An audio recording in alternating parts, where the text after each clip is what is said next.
Pernahkah kamu melontarkan lelucon yang menurutmu sangat cerdas? Wosyang, tapi yang kamu dapatkan hanyalah keheningan yang canggung dan tatapan kosong. Atau lebih buruk lagi, seseorang malah tersinggung dengan apa yang kamu anggap sebagai puncak komedi. Kamu berdiri di sana, senyummu perlahan memudar, merasa seperti seorang komedian di depan penonton yang salah. Kamu mulai bertanya-tanya, apakah selera humorku yang aneh atau mereka yang tidak nyambung? Jawabannya ternyata jauh lebih kompleks dan menarik daripada sekadar selera humor. Ini ada hubungannya dengan cara otak kita bekerja, kecerdasan, dan sebuah alat mental yang disebut teori pikiran. Secara spesifik, kita akan bicara tentang sarkasme. Sarkasme adalah bentuk humor tingkat tinggi.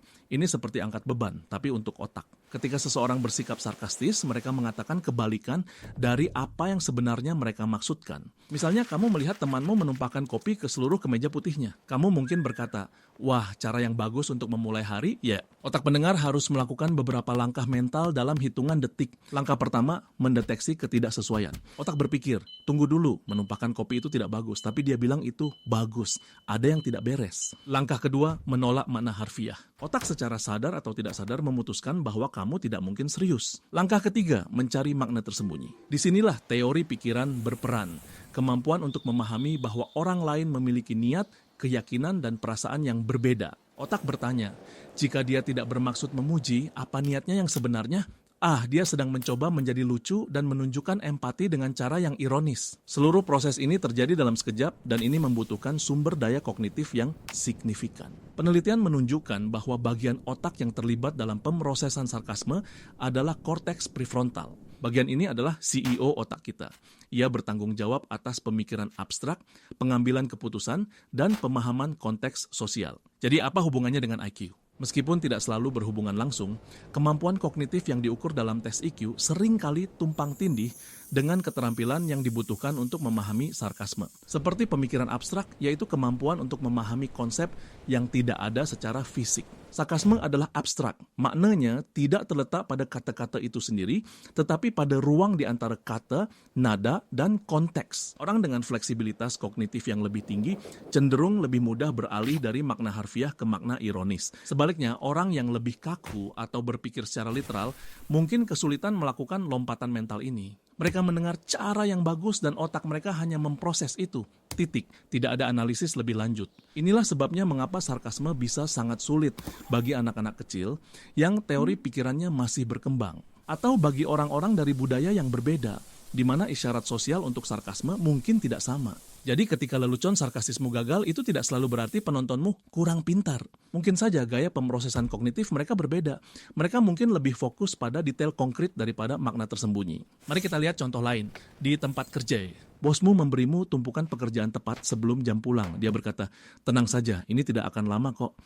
Kolegamu si A yang mengerti sarkasme mungkin akan memutar matanya dan berkata kepadamu, tentu aku yakin kita bisa selesai sebelum tengah malam. Ini menciptakan ikatan.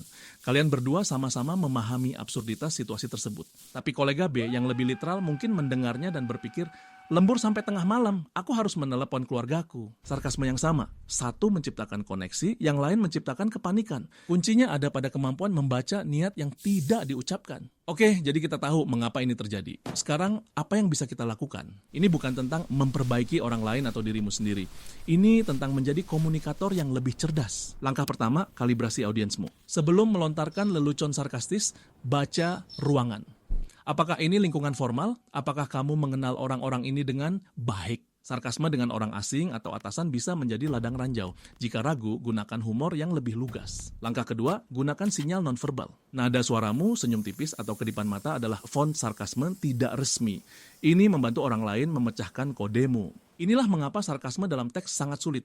Tanpa isyarat ini, leluconmu bisa dengan mudah disalahartikan sebagai hinaan. Langkah ketiga, jangan menjadi brengsek yang sarkastis. Ada perbedaan tipis antara humor cerdas dan agresi pasif. Sarkasme yang baik menyatukan orang-orang untuk menertawakan situasi. Sarkasme yang buruk menargetkan seseorang dan membuat mereka merasa bodoh. Tanyakan pada dirimu sendiri, apakah lelucon ini akan tetap lucu jika targetnya adalah aku? Jika tidak, jangan katakan. Langkah keempat, jika kamu yang tidak paham, tarik napas, jangan langsung tersinggung. Ingat, otak mereka mungkin hanya bekerja sedikit berbeda. Cari isyarat non-verbal yang mungkin kamu lewatkan. Apakah mereka tersenyum, apakah nada suara mereka jenaka? Jika masih ragu, tidak apa-apa untuk bertanya. Sesuatu seperti, tunggu kamu serius atau bercanda, menunjukkan kecerdasan emosional. Ini jauh lebih baik daripada memendam amarah karena kesalahpahaman. Pada akhirnya, memahami sarkasme adalah tanda pikiran yang tajam. Tetapi menggunakannya dengan bijak adalah tanda kecerdasan sosial dan emosional. Ini adalah alat komunikasi tingkat tinggi, seperti pisau bedah. Di tangan yang ahli, ia bisa melakukan hal-hal luar biasa. Tapi di tangan yang ceroboh, ia bisa menyebabkan banyak kerusakan. Humor, terutama sarkasme, bisa menjadi jembatan atau tembok, tergantung bagaimana kamu membangunnya. Jadi, lain kali lelucon cerdasmu gagal, jangan langsung menyalahkan IQ mereka atau IQ-mu. Mungkin kalian hanya berbicara dalam bahasa humor yang berbeda, dan itu tidak apa-apa. Kunci sebenarnya adalah empati dan kemauan untuk saling memahami. Shane, bahkan ketika kita tidak memahami leluconnya,